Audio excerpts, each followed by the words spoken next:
Welcome to the last class of this semester. As you know, next week there's just the final exam, right? So this is the last time you get a chance to see me in front of this classroom, at least for this semester, okay? So enjoy yourself. And we'll continue with this discussion on the economic development of Korea. And I don't know if I emphasized enough how big this thing is, right? For Koreans at least. Anyway,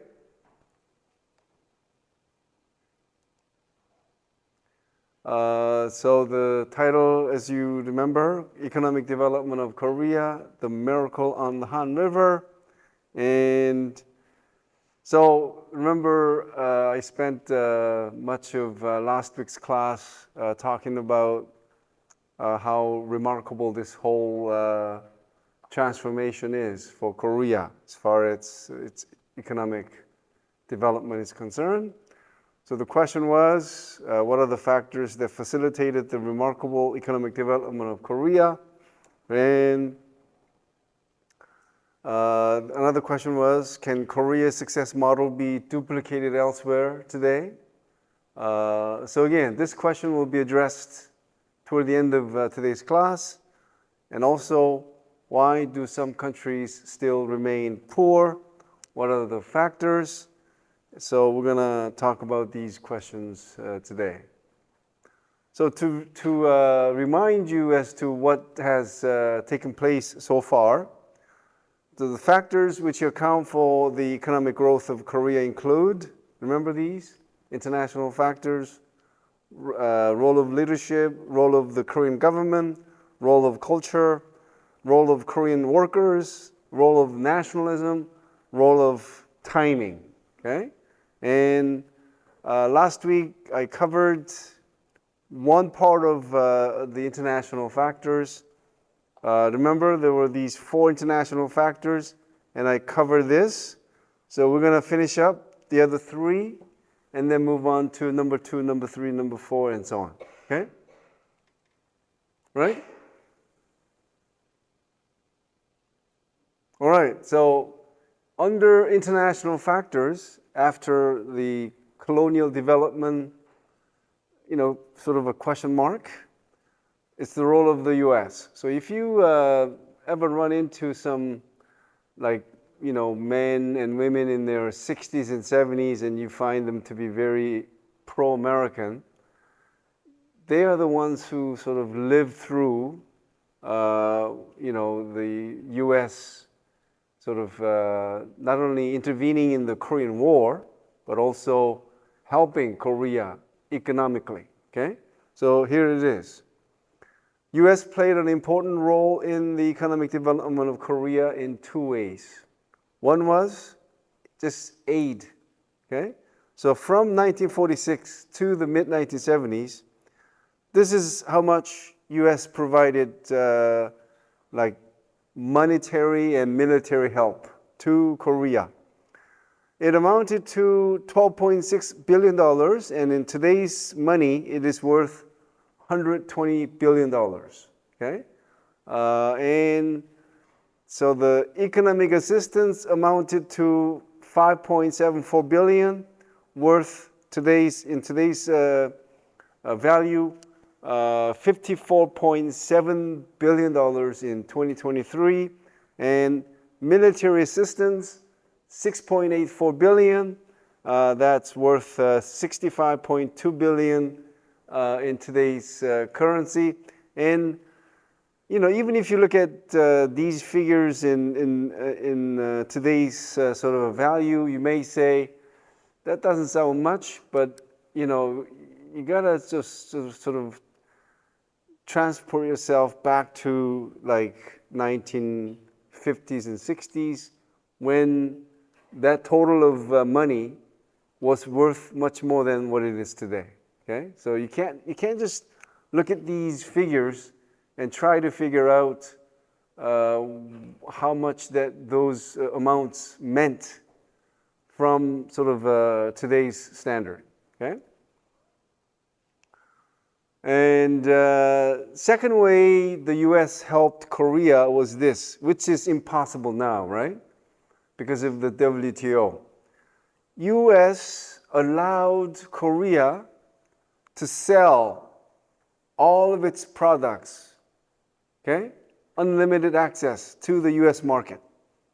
At the same time, it allowed Korea to uphold protectionist policies for about over 20 years.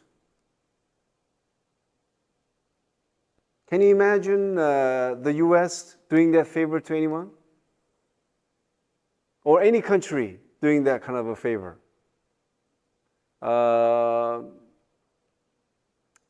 Anyway, this meant, look at the next slide. You know, if you were to name some of the best brands in whatever today, you could name them, right? Back in the 1960s and 70s, these were the best brands in the world, okay? We're talking about Sony television, Brown transistor radio, Philips cassette tape recorder, Kodak camera, Gerber baby foods, Colgate toothpaste, Marlboro cigarettes, Ivory soap. All of these best brands that everyone wanted to buy were simply blocked off. They were not imported to Korea under the blessing of the US. What did that mean at the time? It meant Korean firms can domestically produce whatever Koreans needed. So this is when every major conglomerate in Korea got a big break. You know, one of the top conglomerates in Korea is LG. LG made all the toothpaste that Korean used. They made soap, okay? But if they had a competition like Colgate, do you think LG toothpaste would have sold anything? Because Colgate is simply, at the time and today even, the best toothpaste, right? So I like to jokingly say to Korean students, if you think your grandparents have bad teeth, that's because they used too much Korean toothpaste, which was not up to par with Colgate, I would say. Anyway, it was half joke, but nobody laughed anyway. So I don't know if you're appreciating how much this meant for Korean companies, okay? Because if Korean companies had to compete against the best brands at the time, they would have had no chance, right? Who would buy stuff made in Korea back in the 1960s when we were such a poor country producing only poor quality products? But Korean consumers had no other choice. They were stuck with these Korean products for over 20 years. Okay? So it was only in the 1980s when Korea was able to establish some footing in terms of economic growth that the US put pressure on Korea to finally open its doors for American and other foreign products. Okay? But again, Korea enjoyed this 20-some years of golden sort of a period where they had a full access to the Korean market. Okay? The third international factor is the Normalization Treaty of 1965 between South Korea and Japan. Now you must know this, right? When was Korea liberated from Japan?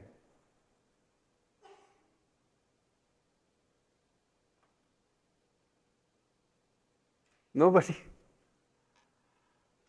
It's not difficult because you just need to think of, yes, you just think of the year World War II ended. Because again, we did not defeat Japan. Japan was defeated during World War II. So anyway, 1945. So from 1945, for 20 years, Korea and Japan did not have a diplomatic relationship. You know what that means? No visas to travel back and forth. No Japanese manga in Korea. No Japanese songs. No Japanese television shows. No exchange of any kind. So the two countries remained with their ties cut. Okay?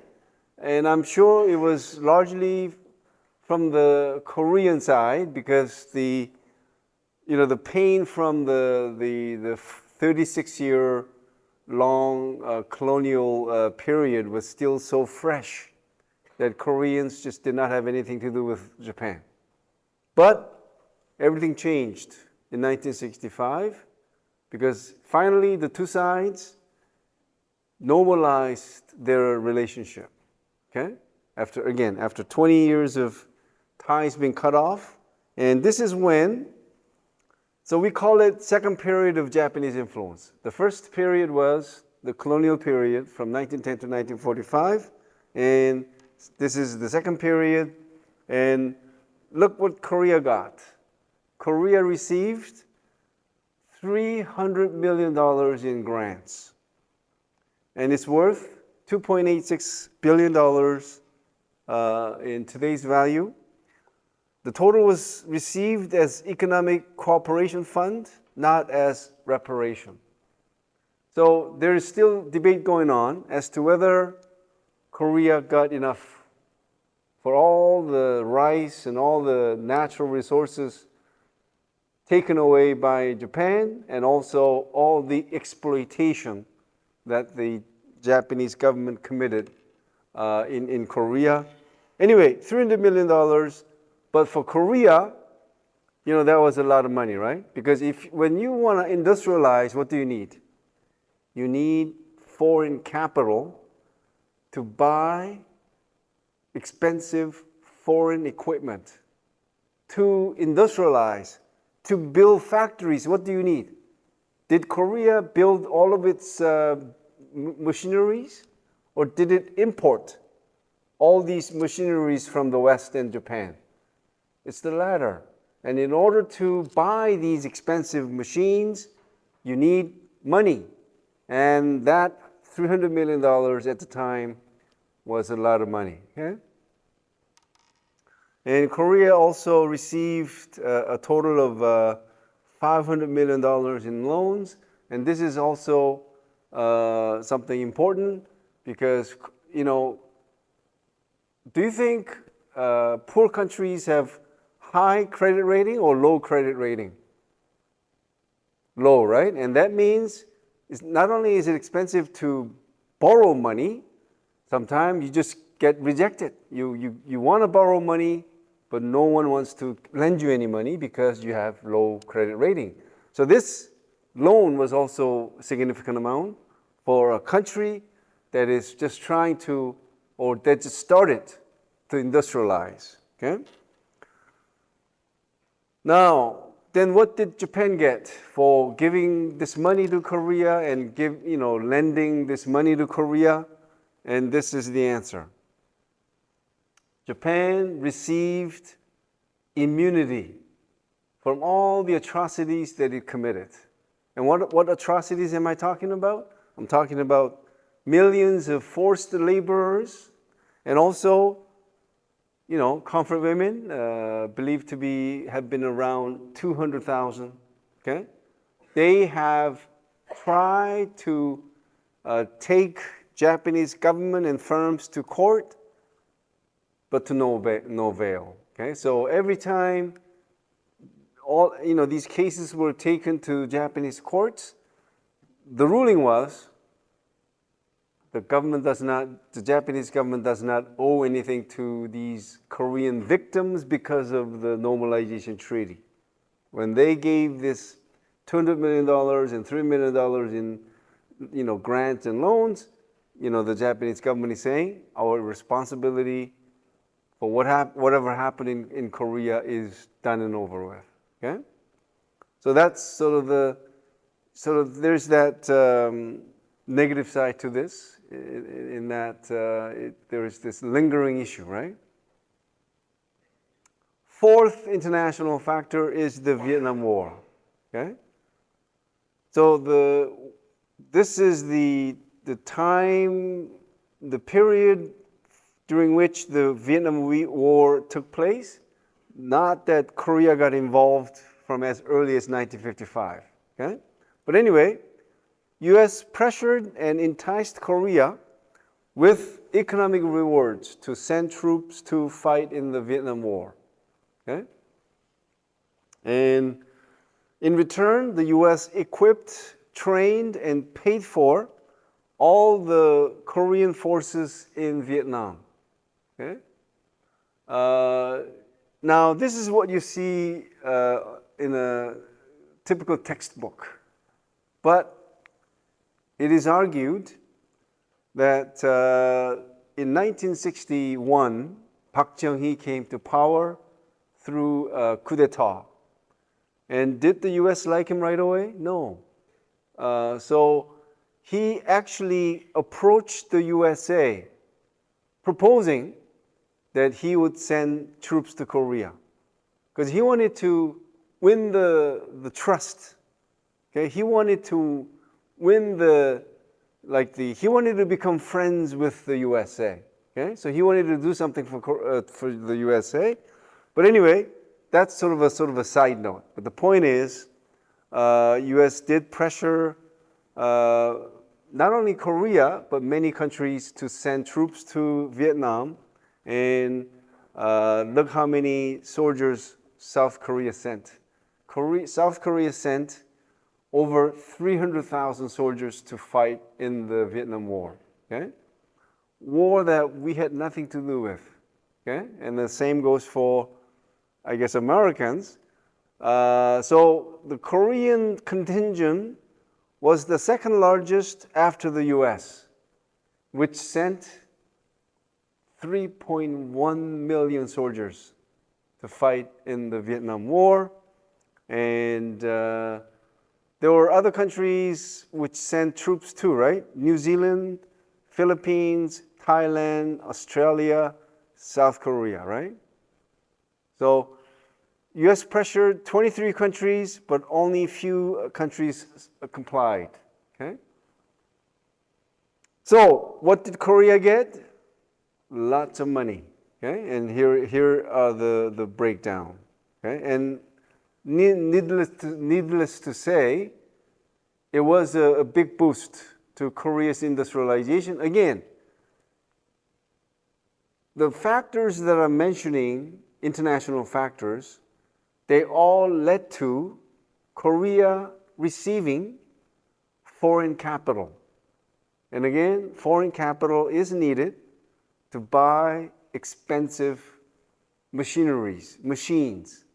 Okay? When you want to become an exporter of whatever, right? You need machines to manufacture goods to sell, right? So anyway, the economic benefits from 1965 to 1973 amounted to $1.9 billion. Okay? And that amounted to, so here's the breakdown. $266 million in salaries, $83 million in exports, and $1.36 billion worth of contracts, and so on. And that amounts to 30 to 40% of total exports and foreign earnings from 1965 to 1973. Now, do you think that was worth a lot or not? Okay? So again, these amounts do not really, matter to you, at least for understanding what happened. But I think the really telling figures are these, that what Korea earned from the Vietnam War between 1965 and 1973 amounted to 30 to 40% of total exports and foreign earnings during that period. So do you think now it sort of makes sense, right? Why the Vietnam War is often credited. I mean, it's a tragedy for Vietnamese, but for Korea, for Korean economy, it was a boon. And we'll talk about later what other cases you can think of. Okay, countries that benefited from other countries' wars. Okay, so here we go. Actually, Korea is not alone when it comes to countries which economically benefited from wars. Can you think of any examples in which countries benefited from wars?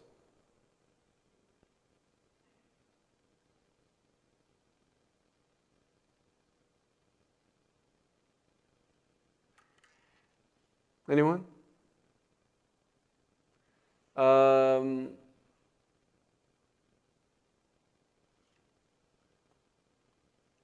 Examples in which wars help boost the country's economic recovery or growth?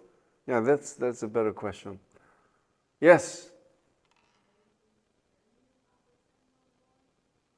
From whose war? Yeah. No, that doesn't count because after the war, I mean, during the war maybe even, Germany was devastated, right?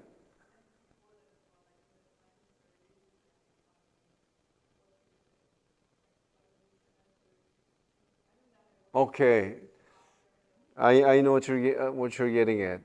To prepare for war, all the factories were in full gear, and producing all these equipments, military equipments. Now that's something I have to think about, and I'm sure it's good because you see, if I have the U.S. there, why not Germany, right? So the case of the U.S. is obvious, right? When did the Great Depression happen? Exact year. The year that it began. 1929. Good try. 1929. So when U.S. got involved in World War II, it was still reeling from the impact of depression. When so many workers were unemployed, they were like waiting in line for free meals in the streets and all that, right? But with U.S. getting involved in World War II, all of a sudden factories were running. For the first time, U.S. women began to work in mass. Okay, it was all made possible because of World War II. Okay, so again, if U.S. is included as an example here, Germany could easily be included too. Okay.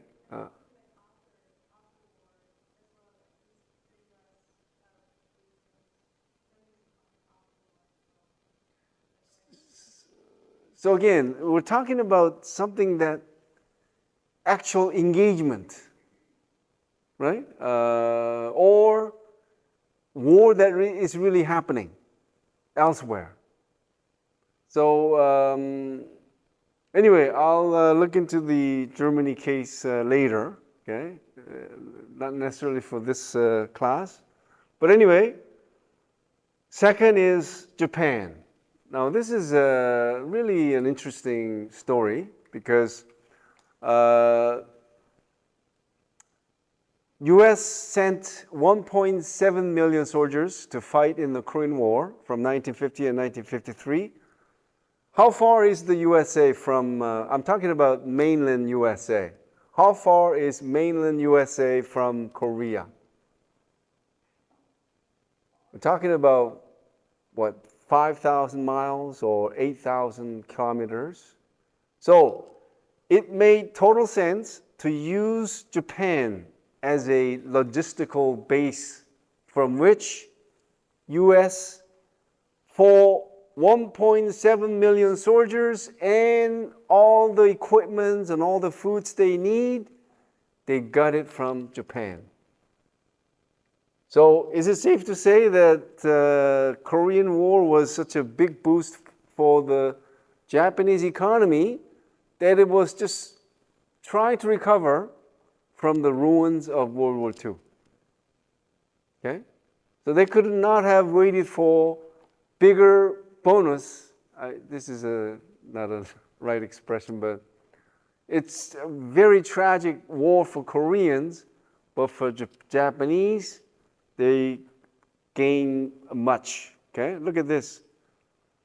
Payments from the U.S. accounted for 60 to 70% of Japan's total export during this period. Okay, so Japan's remarkable recovery from World War II is partly owed to the Korean War. Okay, now Japan is amazing in another sense because Japan benefited not just from one war, but two wars. And what's the other war that I'm talking about? I think you should be able to guess this.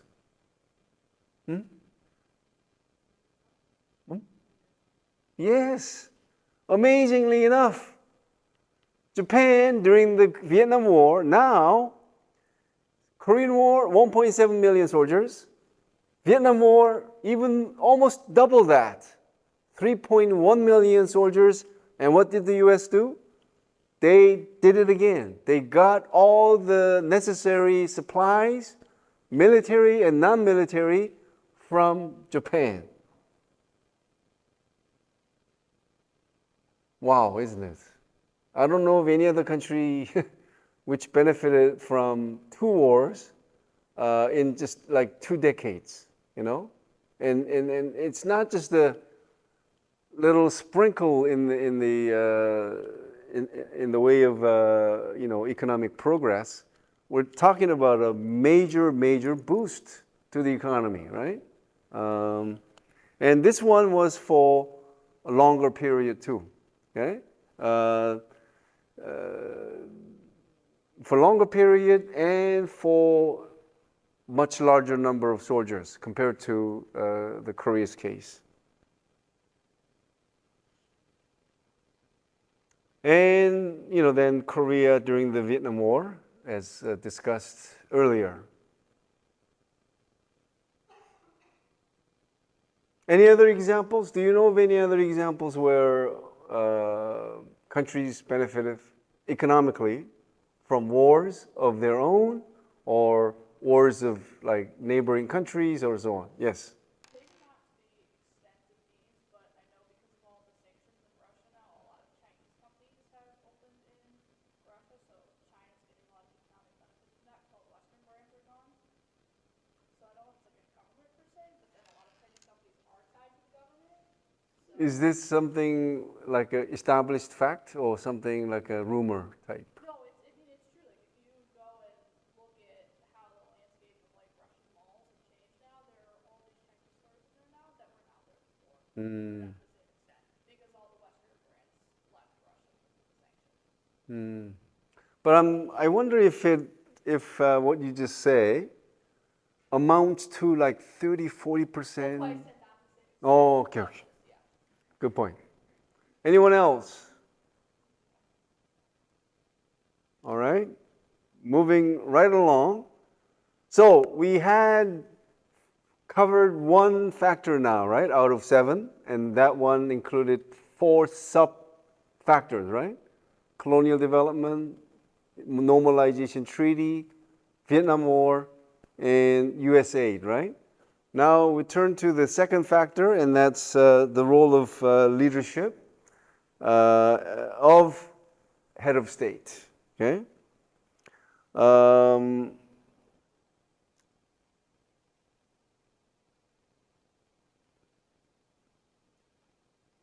See, the reason this particular factor came to my attention is this.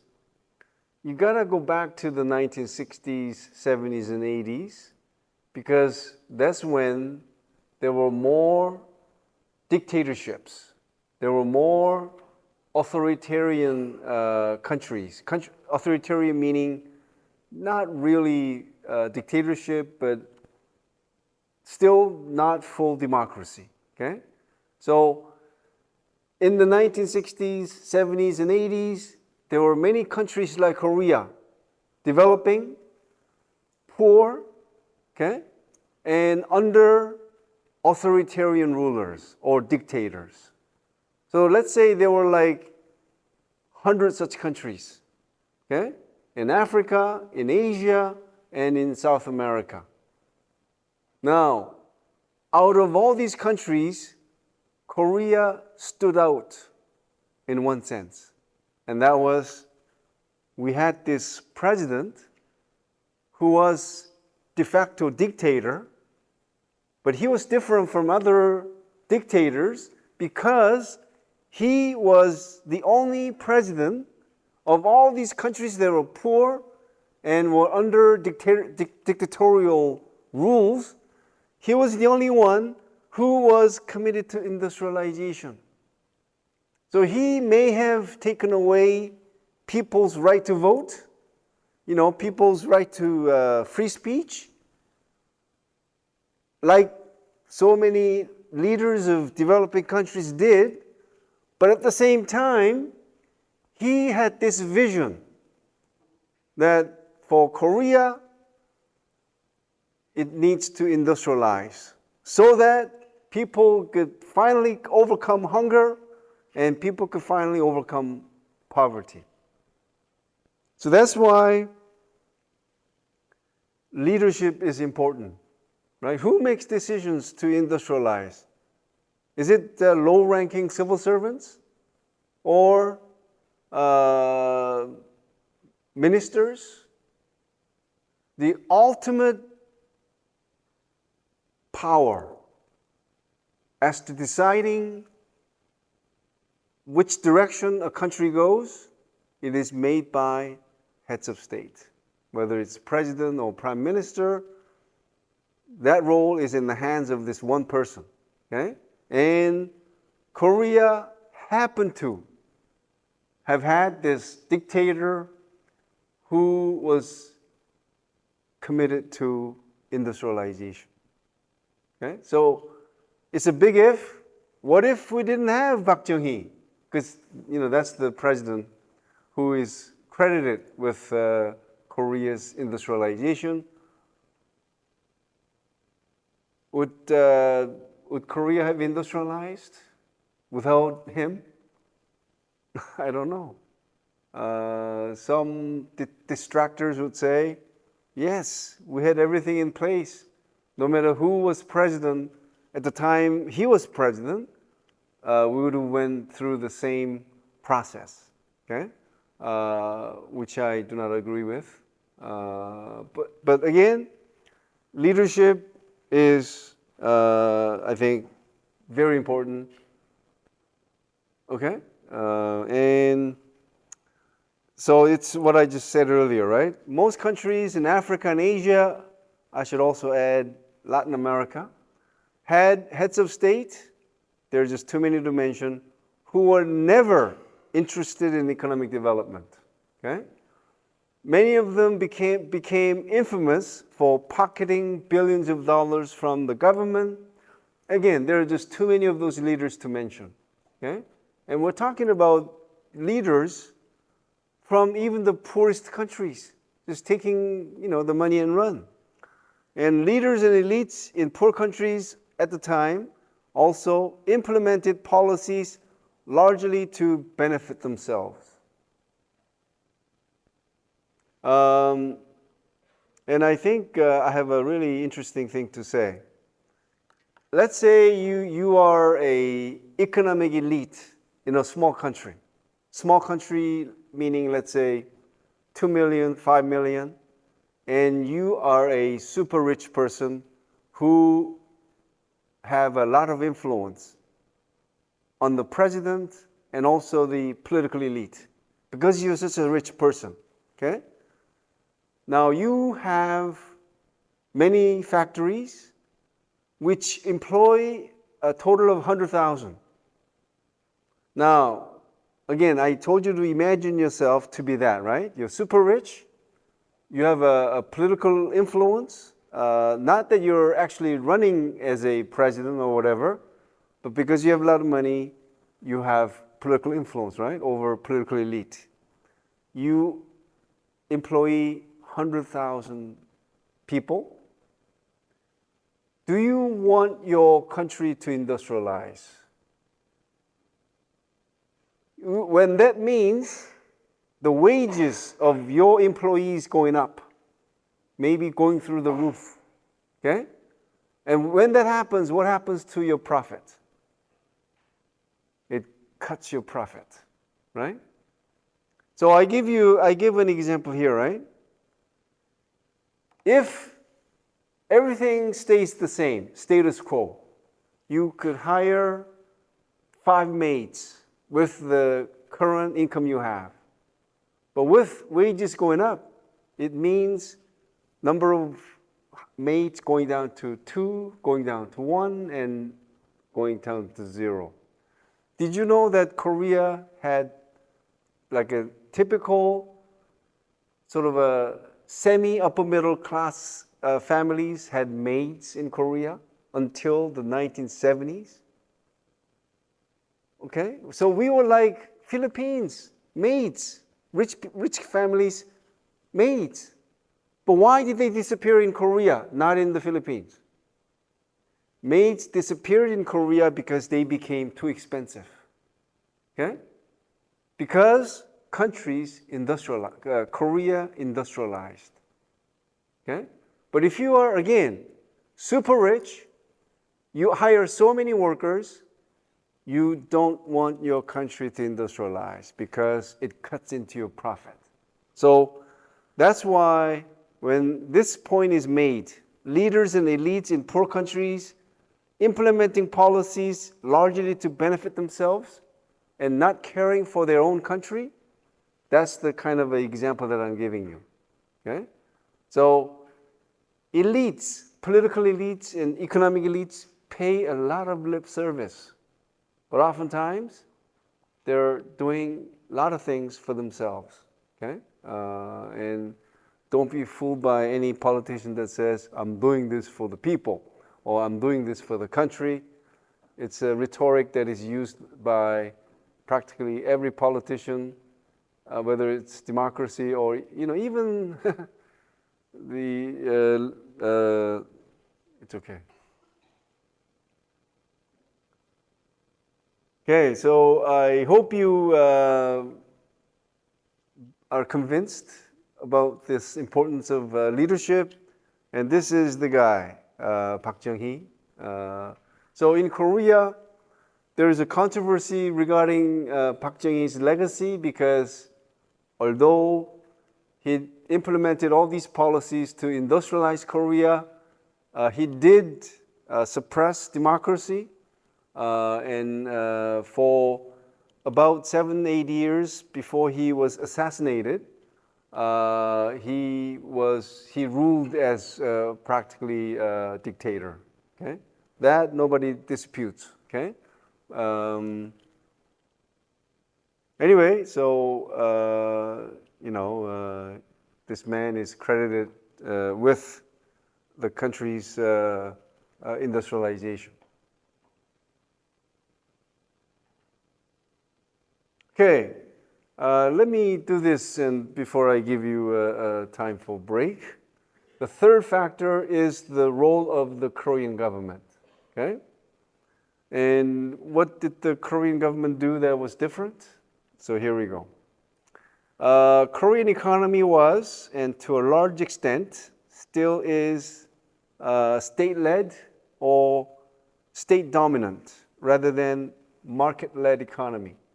Okay? When you hear the term market-led economy, which country comes to your mind? US, right? So, like the next point says, do you know any economy that is fully government controlled? Fully. No. Not even North Korea is fully controlled by the government. Okay? So, it's one of a difference of degree, not one of kind. So every country has a government that plays a role in the economy. But the difference is some countries are more heavily involved.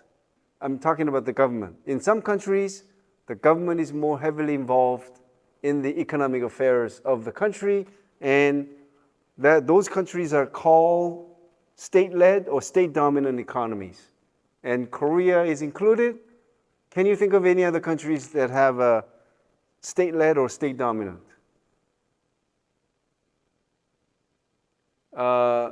Yeah?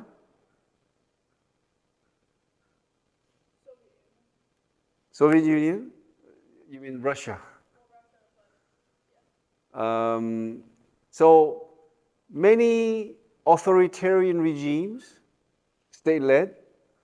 I would say many developing economies tend to be state-led too. Okay, again, government is more heavily involved in the economic affairs of the country, and the early model of this was set by Japan. Okay, so from the time Japan began to industrialize, from the mid 1800s, Japanese economy was under the guidance of the government to a large extent. And that's why there are metaphors like this. Japan Incorporated, and following this model, there's a saying, metaphor, Korea Incorporated, and another term for this is guided capitalism. Okay? Who guides the capitalism here? The government. Okay? So,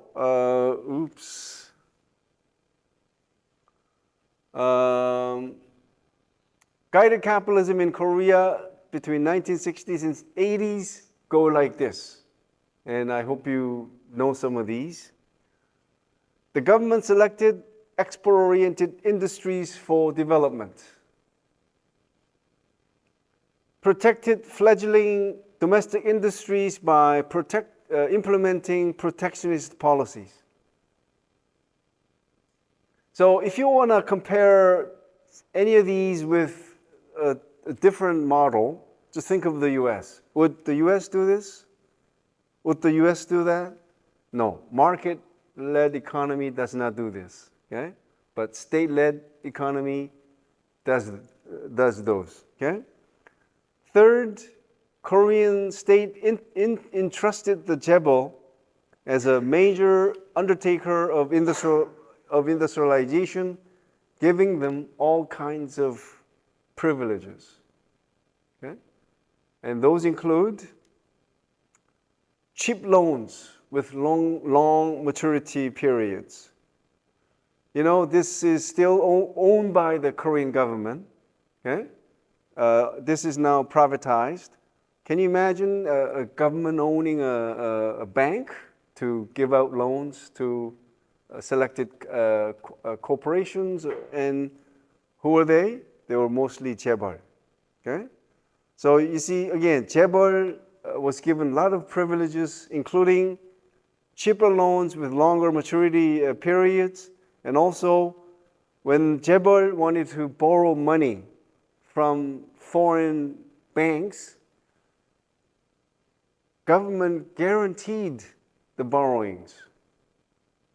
Again, can you imagine your government doing this even back in the 1960s and 70s?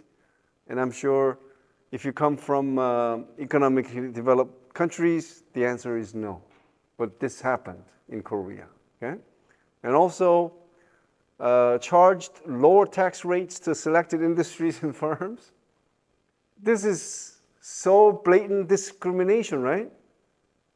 Again, going back, you give cheap loans to just few companies that the government thinks they're doing the right things. Okay? They give companies long maturity periods. Who? Just the chaebol, right? And you guarantee foreign borrowings for these targeted companies, and also lower tax rates, and also protected selected corporations by restricting entry of other firms into the same industry. So for this, I always give an example of CJ. Do you know what CJ is? Korean company CJ. CGV, you know the theater chain? That's CJ. Turlejur, the bakery. And CJENM, so to that group belongs a lot of unknown K-pop artists. So they're into this entertainment business. It's one of the largest conglomerates. You know how they made all the money? They were exclusive importer of sugar and flour. I mean flour that you eat, right? And how did the exclusive licensing work? So let's say you're a brilliant trader. You find cheaper, better quality sugar, and you want to import. So you apply to the government for permit. And guess what answer you got? For like 20, 30 years. No. So CJ made all the money it needs from this exclusive licensing. Not only, of course, it's not just the sugar and flour, but many other products that it did import. Okay. Eighth, repressed organized labor. In the 1960s, 70s, and 80s, you know what competitive edge Korean products had? Was it quality or price? It was price. So Korean products were selling like hotcake because they were cheap. Okay? So that's why the government played a major role in suppressing labor, because labor movement, what do they usually demand for? Higher wages, right? So they repressed organized labor. And another thing the government did for capitalism was to encourage people to save money. Why is this important? Because if money is saved, bank has all of your money, right? And bank could easily lend that money that's in the bank to firms, so that the firms could use that money to buy expensive machines. Okay? Not only that, in order to manufacture goods, what do you need to buy? Natural resources that Korea so sorely lacks, right? So I'll stop here, and it's 6:05, and I'll give you, since it's our last class together for this term, 10 minutes. No, not even 10 minutes now. It's 6:06. So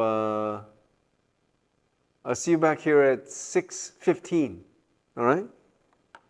Okay, welcome back. So the rest rather short, except for nationalism. Okay.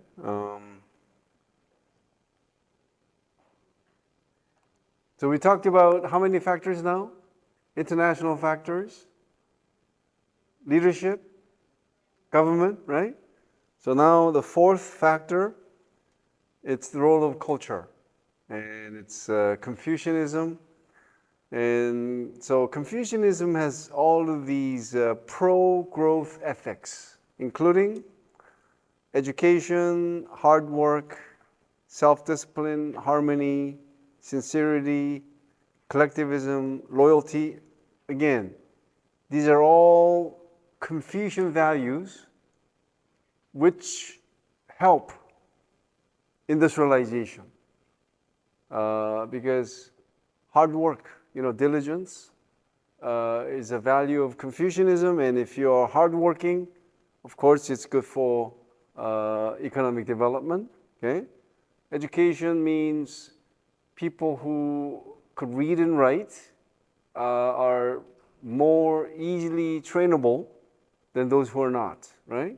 And harmony means if you start working for a company, you see, you develop this harmonious relationship with not only your colleagues, but also your seniors, the management, right? And so this is a role of culture, Confucianism. And fifth, maybe I'm going too fast. Korean workers themselves, they're hardworking, well-educated, easily trainable, and also they endured low pay and poor working conditions. Because again, the Korean products during the early industrialization period, I shouldn't say early, but during Korea's industrialization in the 1960s and 70s and 80s, it was cost competitiveness that made Korean products to sell. So Koreans, they did endure low pay and poor working conditions, and for a long time they endured the longest average work week in the world, okay, for decades, okay. So you can easily sort of see how Korean workers played a major role, okay, in Korea's economic development. Again, especially because Korean products at the time depended on their price competitiveness. Sixth factor is the role of nationalism. And I think this is the most tricky one, okay? And this is what I mean. Before industrialization, what kind of job did Koreans have? Yes, they're farmers. And how is farmers' work qualitatively different from factory work? See, farmers work when they feel like it, when they need to. And in the winter, they don't do nothing. There's no work, no work need to be done, right? If you're a farmer, right? And you have the busiest time in the spring and in the fall, but you have a easy time in the summer, but you have a rather flexible schedule, okay? But with factory work, it's 9 to 5, 9 to 9, typically in the 1960s and 70s. So how do you convince Koreans to come to work to work at factories? How do you convince them that they need to work overtime till 10 o'clock in the evening? How do you convince them to work on Saturdays? And how do you convince them or persuade them to work on Sundays? Nationalism. Okay, you work hard, you work overtime, you work in the factory for the benefit of your country. Now, if I stop there, of course you're not going to be convinced why this argument makes sense, because you work hard, you work overtime, you work in these terrible working conditions at factories so that your country can achieve all these. Eliminate hunger. You eliminate poverty. Improve living standards. You have public services. Make education available. Okay? Until the 1950s, most Koreans just had elementary education. Not even that. Okay? So with economic development, you get all these. You improve your health, you live longer, you have hospitals to go to, and so on, right?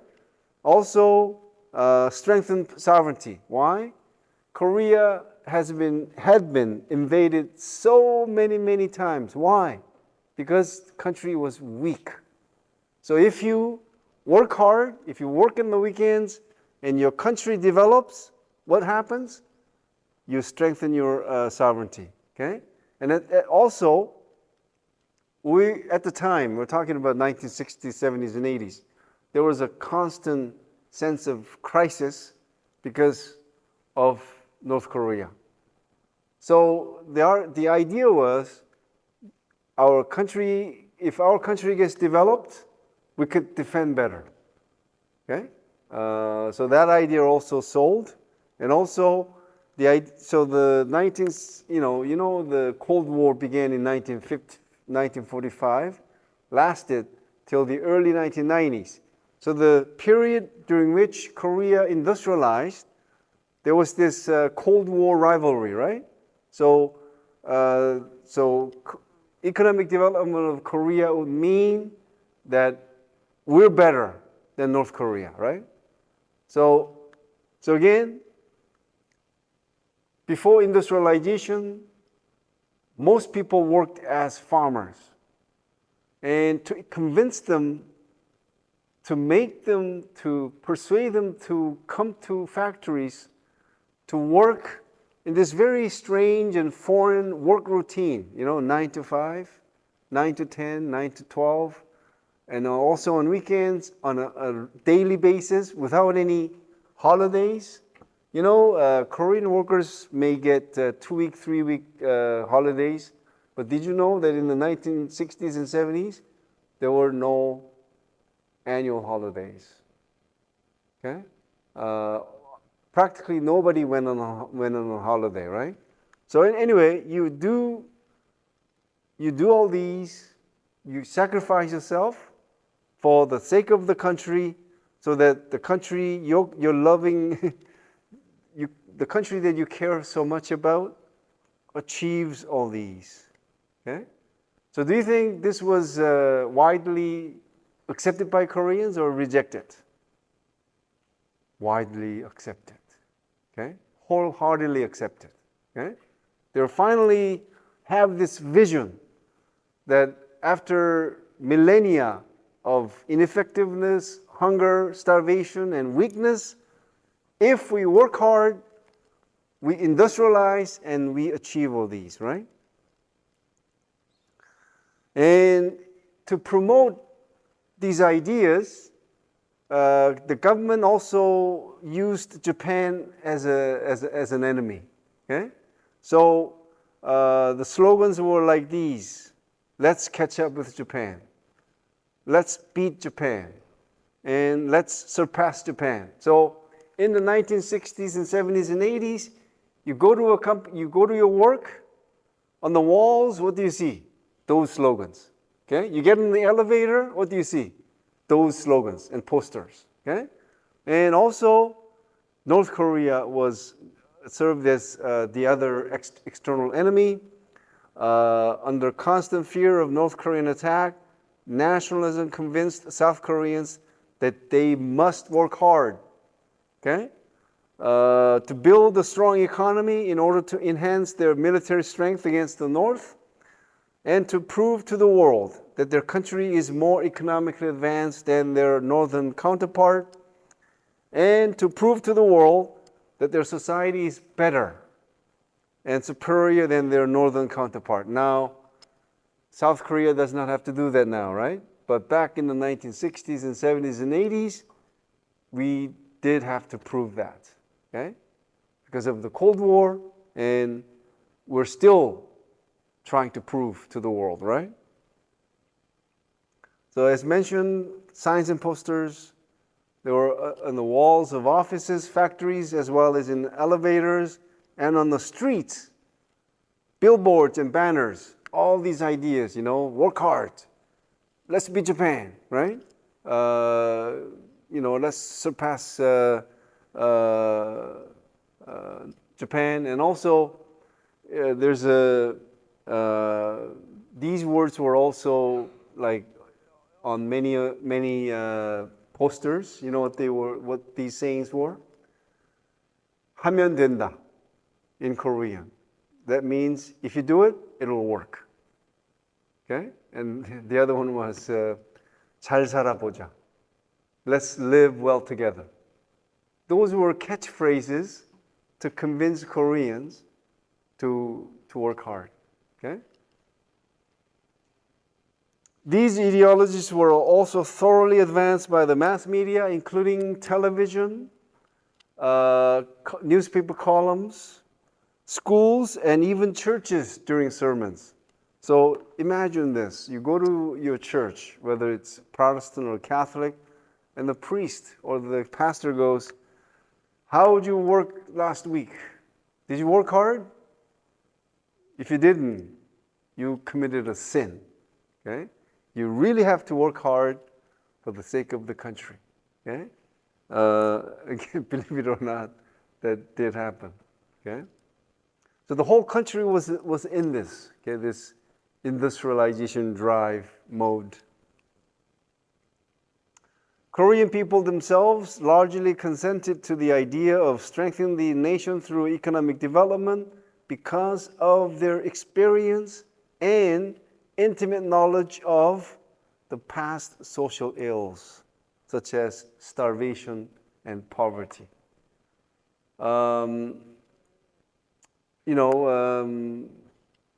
Again, this hunger was real. Did you know that until the 1960s, in the springtime, when the food shortage becomes the most acute, many people resorted to eating tree barks because there's no food to eat. Okay, there's a type of tree barks that you could eat, right?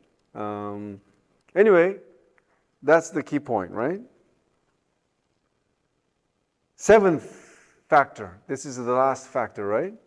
It's sort of a summary, right? And it's economic opportunity in Vietnam, the construction boom in the Middle East. Although this was not mentioned as an international factor, because it does not amount to as much as what the Korea gained from the sort of engagement in the Vietnam War.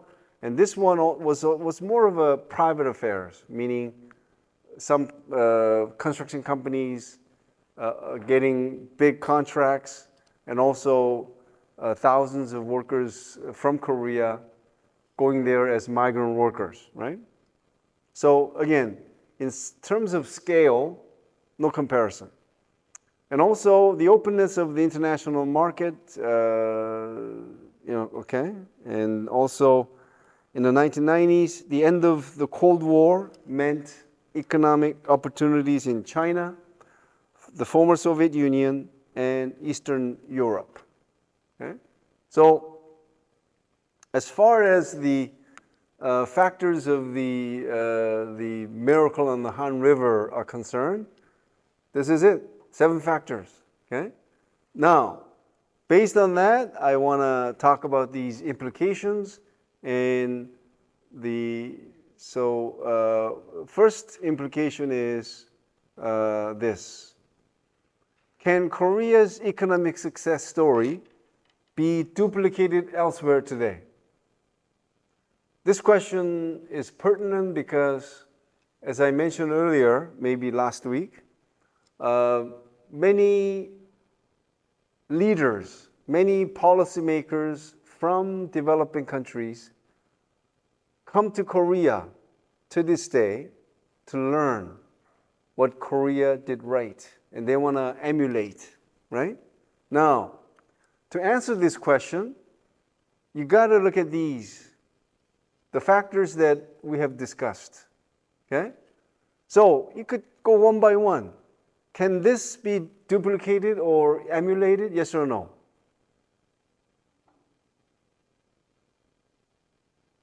Okay?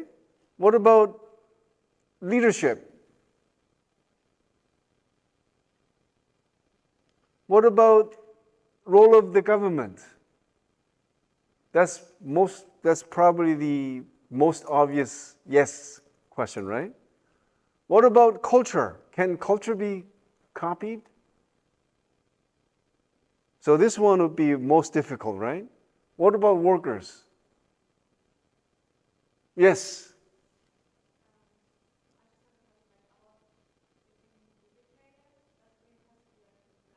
No. I think the better term is emulated.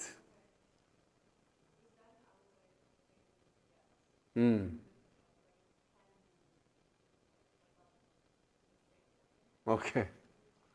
Thank you. All right. What about nationalism? Possible, right? What about timing?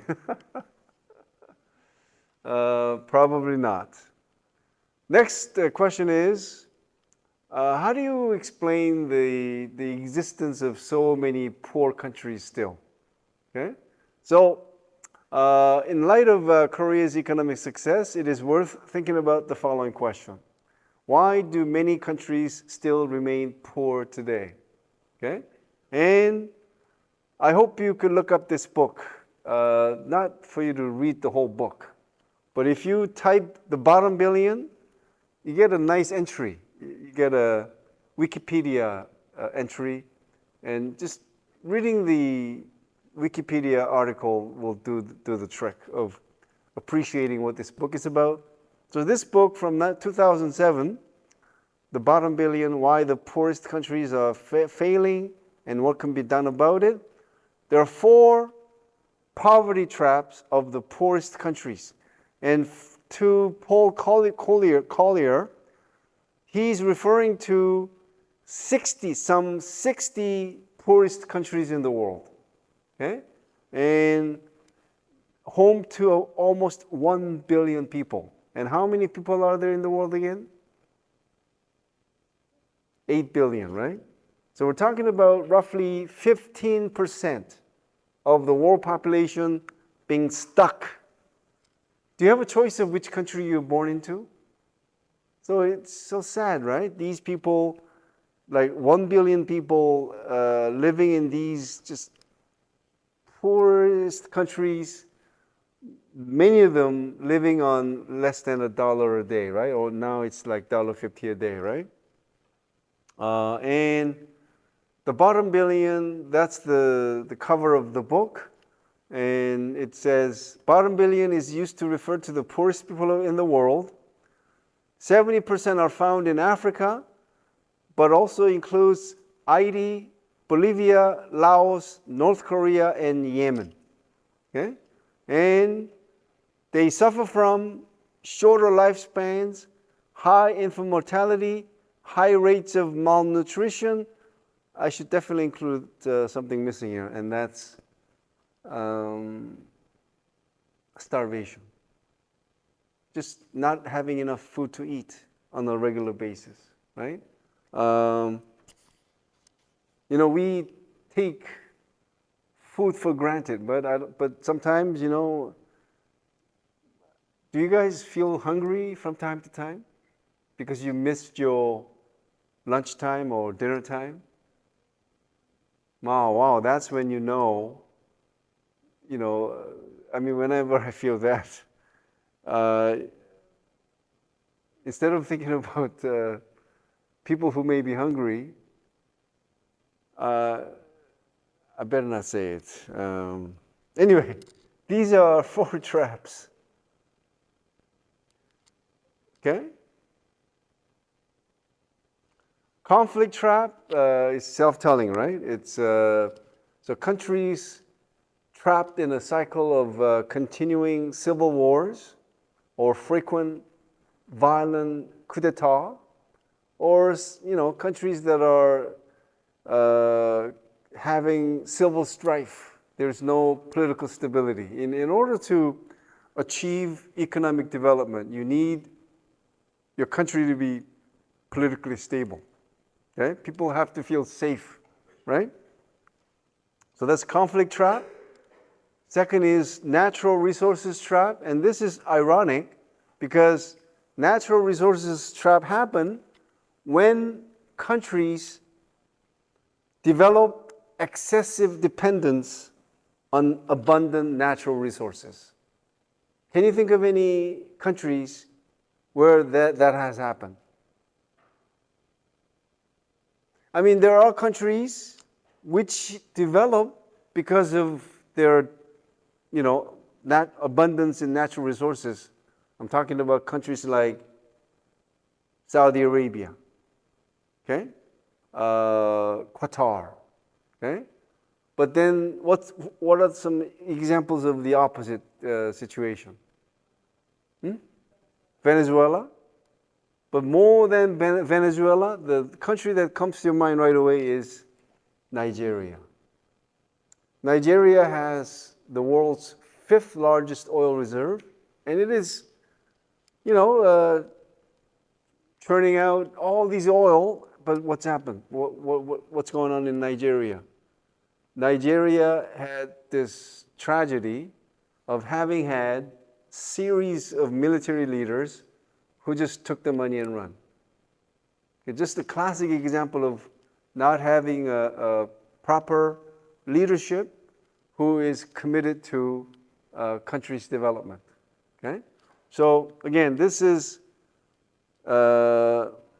natural resources trap where countries become overly dependent on abundant natural resources. Okay. Third is, not in any particular order, bad governance trap. A government with bad policies can destroy the entire economy for decades. I think this is where you really need to take a look in the book. Okay, what examples the author gives, right? And fourth, landlocked with bad neighbors, and this is no access to the coast, limited infrastructure, surrounded by unstable regions. So I guess I should do my own homework. What are the example countries? But can you think of a landlocked country with good neighbors? I could think of one country where it is landlocked, meaning no access to the coast, but it is surrounded by nice neighbors.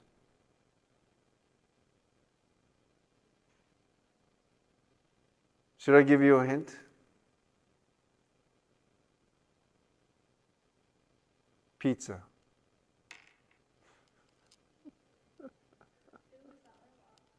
No. It's one of the countries surrounding that country that Yes, Switzerland. It's a landlocked country, but surrounded by Italy, France, and Germany. Or is there any other country? Austria too?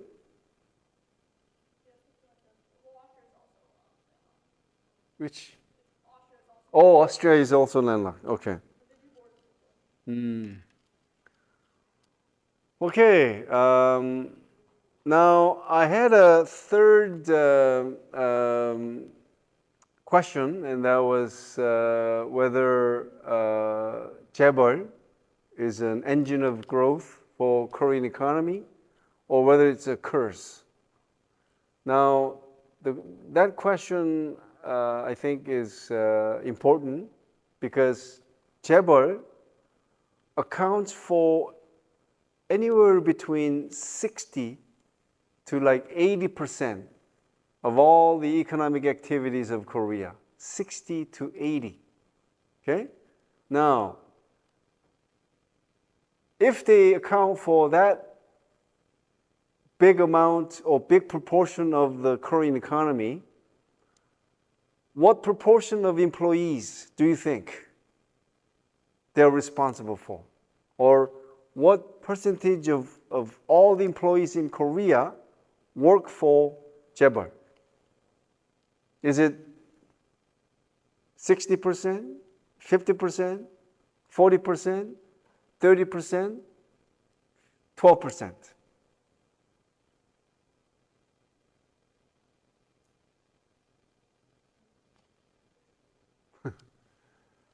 I'm terribly sorry to say it's 13%. 13. So you really have to rethink whether 재벌 is good for Korea or not, at least in the sense of job creation. Okay? Because what 재벌 is criticized for is that it kills competition. Okay? because whatever good ideas you have or whatever good products you make, they could make it better because they have the financial resources, they have the human resources to beat you in any way possible, right? So I think, there are a lot of things to appreciate about Chaebol, but at the same time, if you look at the job creation part or aspect, you sort of have sort of a lingering doubt as to whether Chaebol is all that good for the Korean economy. The fact of the matter is, the Korean economy is dominated by the Chaebol by far. I don't know of any other country where a few number of conglomerates have that much dominance or market share. Okay. Anyway, on that note, do you have any questions about the final exam? So the final exam has the same format, but a new format this time is that there may be a question or two where you don't have a choice. It's a question you have to answer. Okay? And a question or two will also come from the assigned readings. Okay? So make sure you read those chapters. All right. Any question about the final exam? Yes? But yes, the population that was uploaded, recorded lecture, right?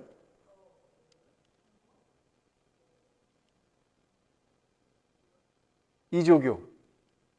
그 population 녹화한 거 올리지 않았나?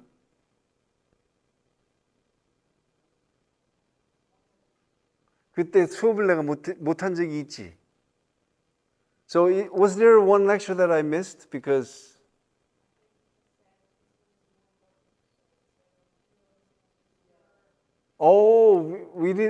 so the population was last week. It was supposed to be last week, right? Okay. Then it's okay. You could skip that. Even the readings. Bonus? So that was a good question. So no lecture on the population and urbanization and the assigned readings, also no need to read them. Yes? That was for last week. Yes.